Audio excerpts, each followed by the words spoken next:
Hello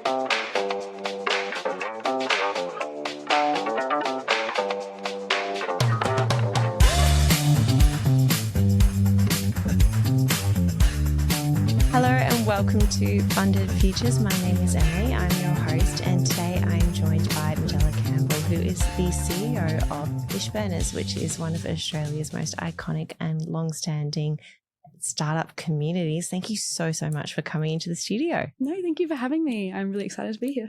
So I'd love to go back to the very beginning. How did you get started? Yeah. Oh my gosh. I sort of found Fishburners by accident, I guess. We start there. And where does the name come from? Fishburners, yeah. It's actually, it's a metaphor. So we started in 2011. So things have sort of evolved a little bit since then. Okay, what, were you 5 when you started? That is crazy. I was 11, I think. So that's good. But the name actually comes from a first fleet ship that came over, and it was a metaphor because the Fishburn, it was tasked with bringing all the resources over to Australia, which is kind of like, as I say, a metaphor for what we do for the startup ecosystem, because sort of the first ever real community or, back then there really wasn't much happening here. So Fishburners really pioneered the space, and the names come from that. And it's sort of just stuck ever since. So I love that. Yeah. And where did you get the idea for it? Why did you feel like there was that real need for a system like yours? Yeah. Well, our 2 co-founders, Peter Davidson and Mike Casey, one of them was a seed investor in PayPal. The other one was a founder himself. And they both came over from Silicon Valley, and they were just like, oh my gosh, Australia is so far behind, nothing is here. And so, they do what all good people do and they said they took it into their own hands and made something with it. And so back then, they literally just hired out like a house, I guess it was 608 Harris Street, and you'd pretty much knock on the door and they'd hand you like an IKEA flat pack desk, and you'd just get your desk, you'd build your desk, and then you'd go build your startup. So that is wild. Yeah, it was very grassroots back then. We've grown up a little bit since then. We've obviously moved locations and everything. And yeah, it's been really great. We've helped support thousands and thousands of startups now. Some of the big names, Koala Mattresses, B2 Meat or Foods. I shouldn't say meats because they do opposite of meats. But lots of incredible startups have come through Fishburners, and it has a really beautiful legacy that I think has really helped move the Australian ecosystem forward, which is great. What do you think the secret sauce is for Fishburners, and why are the companies that come through your program so successful? I think we do things a little bit differently. Really what Fishburners is all about is about bringing people together. And that's really where the power always has been, and I think that's always where it will be. We're not really a structured accelerator program or your structured incubator program where you go through phases. We really see the founders as the reason for being. And what we do is we really help give them the agency and the connections that they need to be able to take that stage themselves.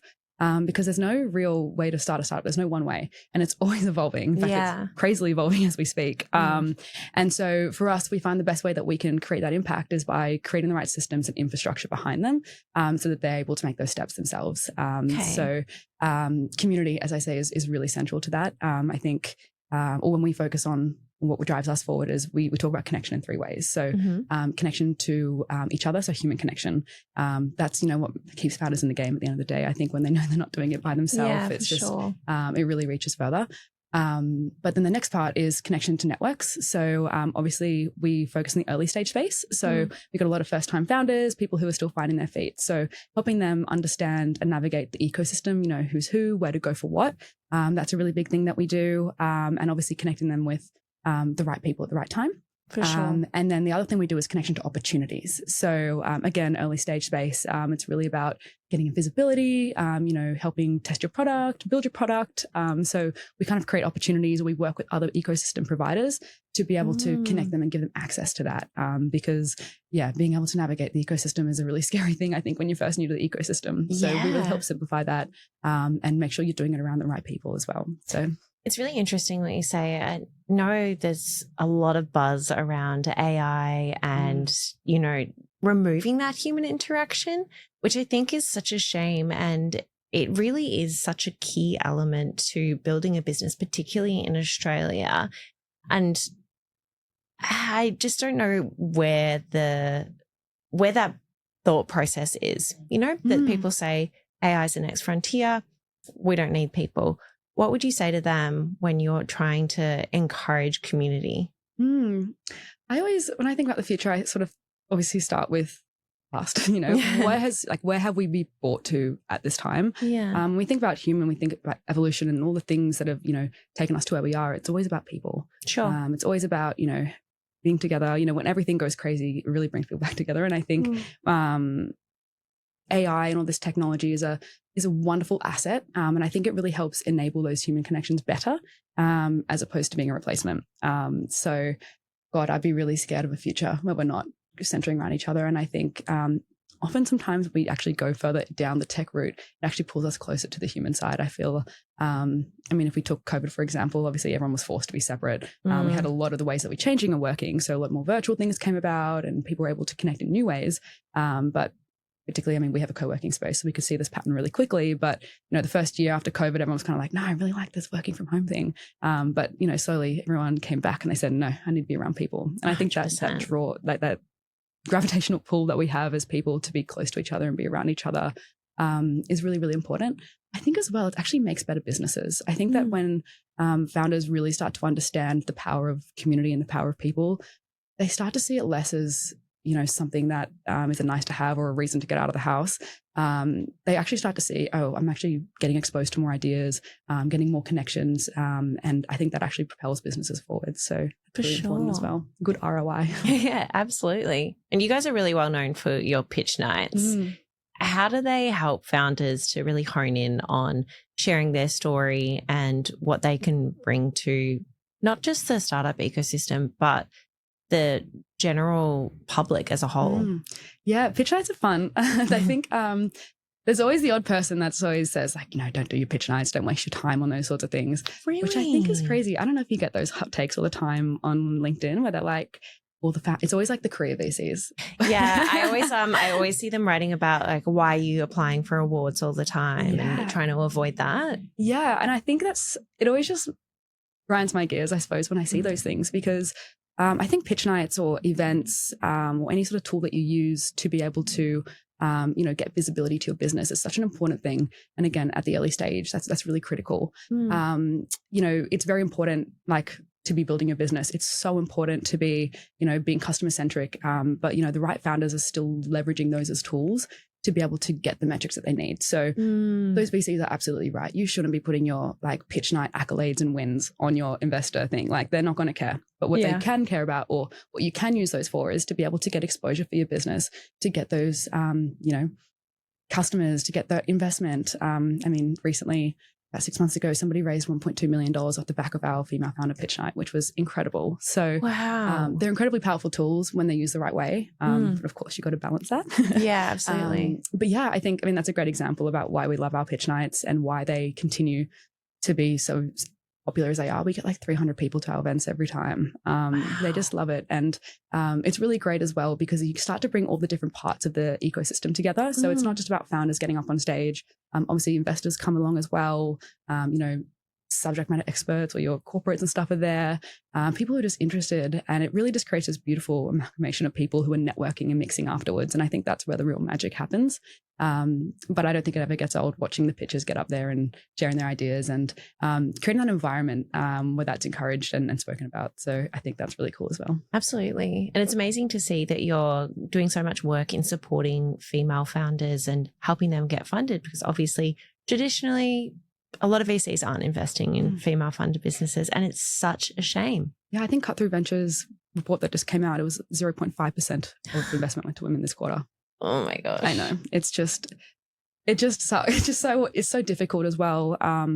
And when I look at how are we solving this problem at Fishburners, and not just Fishburners, but how are we sort of, again, if we're taking that role of pioneering different parts about the ecosystem, what are we doing to actually change that story? And I think a common trap that a lot of people do, or we as a support ecosystem do, is we take the models that already exist and we try to replicate them for those founders. So any type of underrepresented group, let's just take women, for example. So if we were to have, let's just say, an accelerator, if we look at that structurally, we have a 12 to 16 week program. We're working on that full time. You're expecting 100% of what you do to come out of that. You're working day in, day out, which is for a lot of people a great way to work.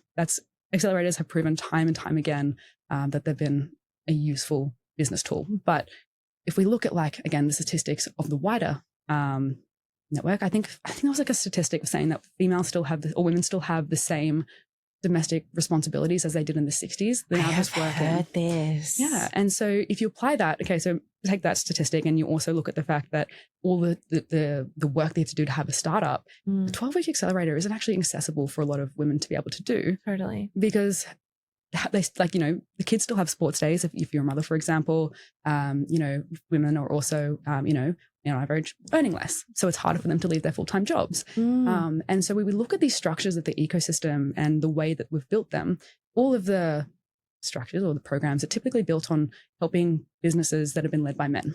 Yeah. So that's all. And again, they're built on a capitalist sort of concept. So getting outsized returns, which is great. And that's not to say that women can't be successful in them, but we actually need to evolve the way that we create support or allow people to access support so that we can actually start to make that more inclusive in general. Totally. And that exists not just for, under women, it also other people as well, like regional and remote founders with disabilities. There's so many different ways that we as an ecosystem need to actually be changing what we do to meet people where they are instead of expecting them to step up and hope that it changes, because it won't. If we're not fundamentally changing the structural foundations, how are we actually making that a difference? So we've been putting lots of little steps in place over the last couple of years to make sure that we're being more accessible with Fishburners, both to women, but as I say as well, regional and remote founders and people with disabilities as well. So we have, for example, we make all of our events hybrid. So if for whatever reason the 3 p.m. pickup means that you're picking up your kids from school, you can watch that back and you don't miss out on getting that content or that event.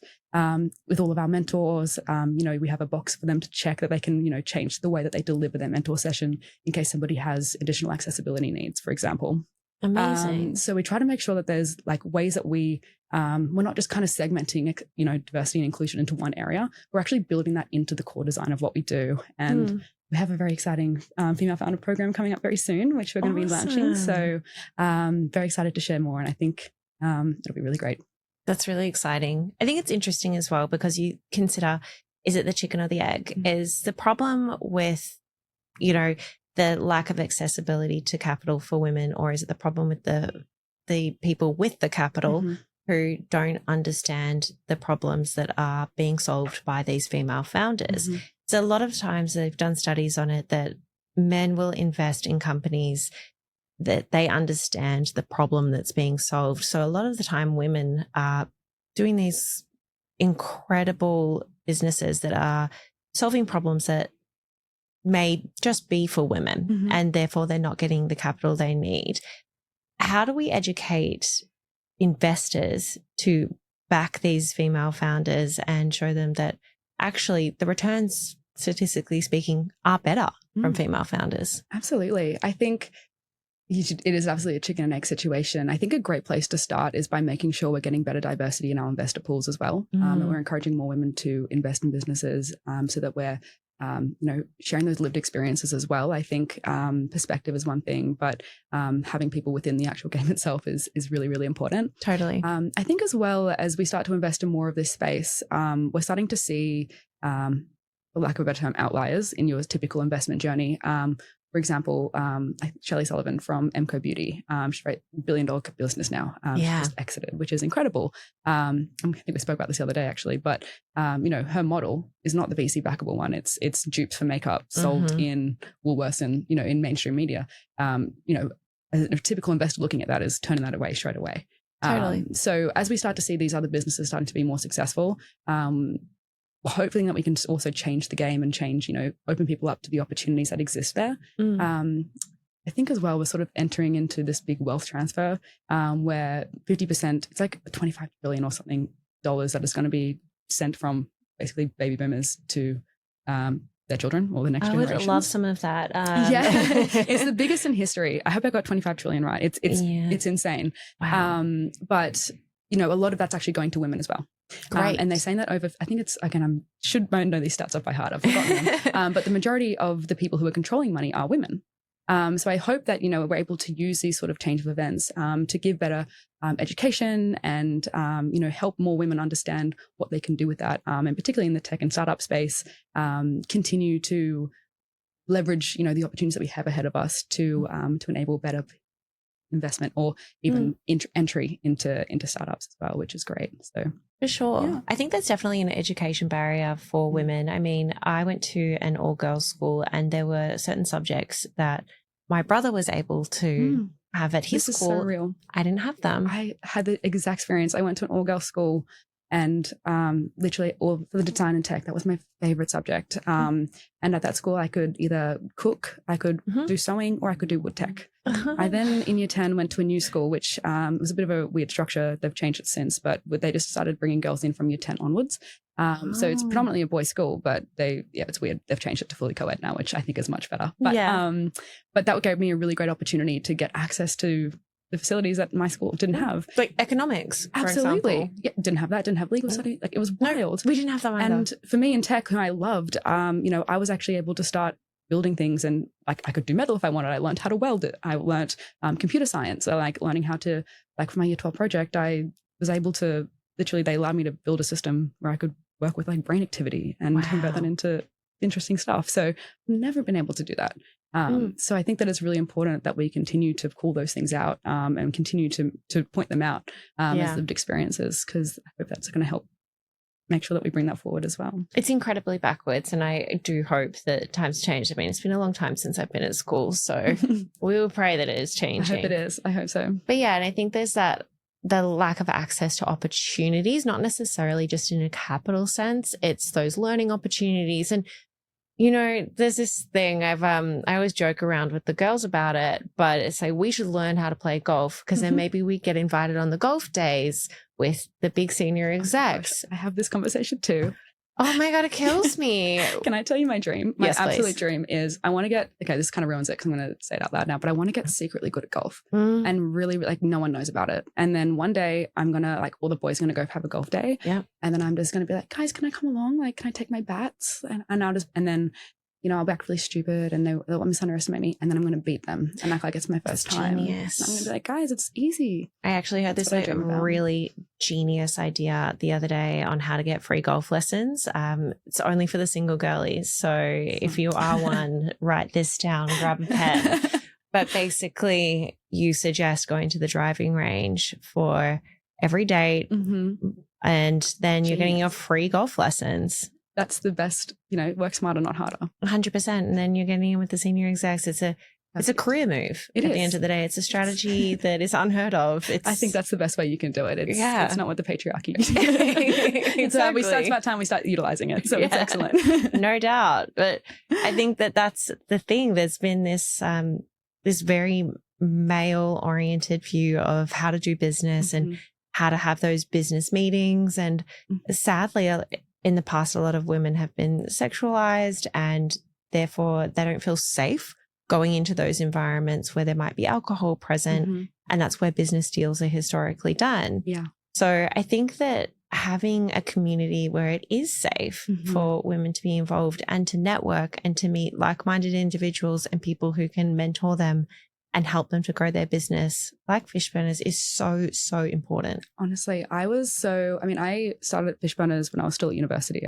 So it was like my first real entry, I guess, into the workforce as well. And I was just, Fishburners is such a beautiful place because it genuinely is so diverse and everyone is like equal there. And I'm very proud of that fact. I've never felt ever that I haven't been taken seriously or the founders the women in our community have been the same. So I think that's really, really great from a community perspective. Of course, there's people outside who have their thoughts, but you can have thoughts all about anything. But when I stepped out of the community and I started going to other stuff, and I realized it was like so jolting, and I was like, oh my God, this exists. Like, and as I say, there's people now that we work with, even in stepping into this role, and I'm like, I don't think you would have said that to the previous CEO, but you said it to me. And like the way that they do things, or the way, you're just not taking it seriously, which is, you don't let that get in your way and you can prove them wrong, but it definitely sticks out. But as I say, I'm very proud of what Fishburners is and being able to create those environments. And that's something that I will fiercely protect for as long as I am there. 100%. It's interesting you say that the questions that are asked of you are different to what you could imagine they'd be asked of a male CEO. They've actually done a lot of studies on questions that investors ask business founders. And for women, it's questions saying, you know, how would you navigate this risk and this and this? And then for men, they're promotional questions. And I think that there's a lot of work to be done in reframing that and making people aware of their unconscious bias, particularly, you know, in environments where that should never come into play. Absolutely. It's so hard because I think as well, I mean, I know that my natural tendency is to overcompensate and be like, no, it's fine. And like people please, but holding your ground in those circumstances as well. And just like, if they are like, you know, blunt questions, receive blunt answers sometimes, and just being able to like that was a dumb question. Like I'm not answering that. And sit with the discomfort. And then let them feel that. That's so, it's hard, but I think it's definitely something you've got to do more of. But yes, so much more education is needed. Yeah, absolutely. So what's one founder story from the Fishburners community that's really stuck out to you? You know, actually, I think it was the one actually about the pitch night, the $1.2 million. Her name's Yeonmi Kim, and she is the founder of Story Tribe. And she joined Fishies a couple of years ago. And at the time, she's a brilliant UX designer. And she, you know, had this business. It was already getting a lot of traction and growth. And she was just like, she came through and did our previous round of the Ascent project, and that's when she got up on stage and she raised $1.2 million off the back of that night. And you know, when you look at those sorts of stories, it's great because that's just day one. And you know, seeing her jump from strength to strength, hiring a team and growing, it's just been it's something that really stands out to me as a really great story that I think she's not alone. There's many other stories like that as well, but it's really great. And she's still there. She's still killing it. So that's awesome. So at what stage in a founder's journey do you think is the best point for them to join a community like Fishburners? It's interesting. I don't think we get founders who like don't even have an idea. They're like, I just want to be here. I don't have an idea. I don't want to do, but I'm here to figure it out. Which I love. I think that's really great. We get like people who have left Google and they're like, yeah, sweet, this is my next thing. So I really love that kind of part. So I don't think it's ever too early.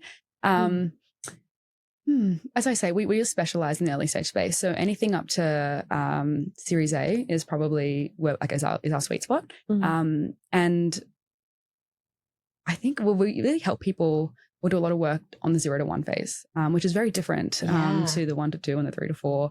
And it's a very misunderstood space, I think. I think a lot of people try to apply the strategies that they see from startups who are in that 1 to 2 phase or whatever else, doing a lot of digital or whatever else it may be. And they don't realize that those don't work yet. You know, you got to do the other stuff first. And it's a big joy of mine working with founders to sort of like point those out and stuff. So as I say, early stage phase, but I don't think it's ever too early to join. And I think joining too late's actually probably where we see it all the time with founders, and then just like, oh my God, I wish I came earlier. I really wish I did. Like gave me perspective, it's gave me connections. And as I say, Fishburners isn't really about like, I mean, obviously the team provide a lot of support, but what we do is like the infrastructure behind it, and we create the environments that enable that success. So for our co-working spaces, soon to be a new sort of iteration of that as well, really focusing on creating those environments that enable the success. And we also, of course, do that digitally or, you know, not in co-working settings as well. So yeah, I think it's best to get in early. Great. So that's kind of the advice that you would give to them when they first walk in the door. My first advice is get creative about how you want to get like your customers. There's no right way to start the early stage. I think, you know, if you look at some of the big success stories, you know, what they were doing at that phase. Let's take Tinder, for example. When they first started, they were just throwing college parties, and you'd have to download the app at the door, and you would be, you know, coming in and that's how they'd get, you know, their network and everything, right? So the same thing, like if you're a startup and you do travel for executives, you should be hanging out in airport lounges, for example. Like, I don't know, but like getting out there and actually getting creative and doing whatever it needs to take to get your first customers through the door is usually my first bit of advice that sort of helps change the mindset, I think, because I think everyone's like, oh, I need a website, I need to go do this, I need to go do that. And then I'll turn my Google ads on. It's like, no. Like, that's really the most the best way to actually get out there and get things rolling. For sure. The other bit of advice that I actually give to founders more and more these days is I think it's like not enough just to have a business strategy as an early stage founder. I think what you really need to also have is a founder strategy, understanding how you're showing up in the ecosystem. The thing is, like with an early stage founder, or just as early stage startup, this is an ecosystem that trades in trust. Like that's the ultimate currency, right? Yeah. And when you have a business that doesn't have a lot of traction yet, the trust defaults to you. So what are you doing to show up in the right places or to have the right visibility, or, writing the right content or whatever it may be, so that people understand that the people behind it are the ones that are going to make this successful, because it's very hard to prove something when you haven't done it yet. And you're that potential. So helping founders understand their role in that as well is really, really important. And I think it gives founders a lot more of a clear direction about what they need to do. Because it's really important. I think that's also why building in public has become so much more popular these days. A lot of people put that down to like, increasing your surface area. But like, if you're just increasing your surface area for increasing your surface area, it can do a disservice to your business. So It's actually about what you do to build trust. And again, you can write websites about yourself or whatever else it is. It's about how you're showing up in your pitch deck, but actually putting thought about, as I say, that's why going to pitch nights or showing up at events and stuff, there's a tipping point. You can't do too much of that. And you shouldn't be only investing in your founder strategy. You still need to be doing your business part, but having a little bit of time put towards prioritizing that is really, really important. That is such a good point. And I think a lot of founders forget about that when they are selling their business. It's not just the business, it's themselves, it's the team. What advice would you give to founders who are naturally introverted? I think play to your strengths. It can be really hard. I mean, again, I think as women in general, like it's harder we have a harder time promoting ourselves or putting ourselves out there, and Australians as well, I think, compared to like the US, we're a lot more like reserved. Whereas I think if you go to the US, you'll find that everyone's very confident, and because it's a bit of a kill or be killed sort of situation, it's very competitive. I think, I don't think you should be needing to change yourself necessarily to be a successful founder. I think if you look at the founders from all these different businesses, they're all very different people. Understanding what strengths you bring to the table and what your background, what creative edge that gives you or competitive edge that gives you, and then leaning into that further is probably the most important thing. So if you hate going to events, find a different way to get out there. That's the different thing. Like if you prefer to be online, but look for creative ways to get to that point, so that one that works for you and one that you're able to sustain as well. Because if you're feeling like you're doing something and you have to just be like grappling with it and it's just going to be uncomfortable the whole time, you're not going to get very far with it. Yeah, absolutely. So lean into what works for you and get creative with it. For sure. And looking into the future, what do you think are the industries to watch now for exciting new businesses? It's such an interesting time, I think, because I think fundamentally the way that we're creating startups is changing. The way that people build businesses is very different to what it was 5 years ago, completely different to what it was 10 years ago. I think we're going to start to see some shifts in previously, like what industries would typically stand out. I think, I actually think we're going to see a lot more of a diversified set of founders as well. I think we can start with that rather than industry. I think that with the rise of AI or how easy it is and cheap it is to getting to build things, those access points to starting a business is a lot lower now. Yeah. So it's cheaper and easier to do it, means you don't really need to rely on investors to get there. So I think we're going to start to see some worse businesses. I think people will copy and get lazy. But I think the real businesses are the ones who are going to really stand out. I hope that we'll start to see more in the care economy. Again, I think with that wealth transfer happening and, women being the primary givers to that or like receivers of that and their role within that, I think the care economy is definitely one that I hope to see more, things coming out of. For sure. AI will continue to be there. It's going to be big. We're in a bit of a boom at the moment, I'm sure. So, I actually feel like there's going to be rising tide for all industries. And I think we're just going to hopefully see a lot more entrepreneurship and a lot more founder and startups getting done, which I think is great because I think there's a lot of underserved markets or underserved opportunities that aren't getting done because of those structures that are in place of the ecosystem. Yeah. And I'm hoping that with these new changes that we're actually going to see new changes in that space as well. What do you think is the hardest part about raising capital? It depends. For me, it's like different industries will have different experiences and different stages as well. I think the hardest part about raising capital is probably the first time you do it. Right. I think, or early stage, or if you're trying to, again, it comes down to that trust thing. It's so getting true. somebody to believe in you and believe in that vision is not an easy thing. And I think the way that, depending on what you're building, like if you're building deep tech, for example, it's going to be really hard for you to be able to build a, or med tech or something like that. You're going to have to go through a very specific route to get to that where you want to be versus, if you just got a ChatGPT wrapper, it seems to be all the rage.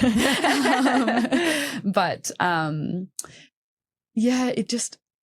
it really depends, I think. But I think the hardest part is getting that initial check over the line and getting someone to believe in you and believe and being able to translate that after the check, translating that into action so that you can continue to bring that forward. And what's your view on digital capital raising platforms? Are they a good way to raise capital? Are they, they're taking away that kind of human element and that interaction that you would see at like a physical pitch night or a physical meeting that you might have with an investor. However, you've got the ability to reach people all over the country. Yeah.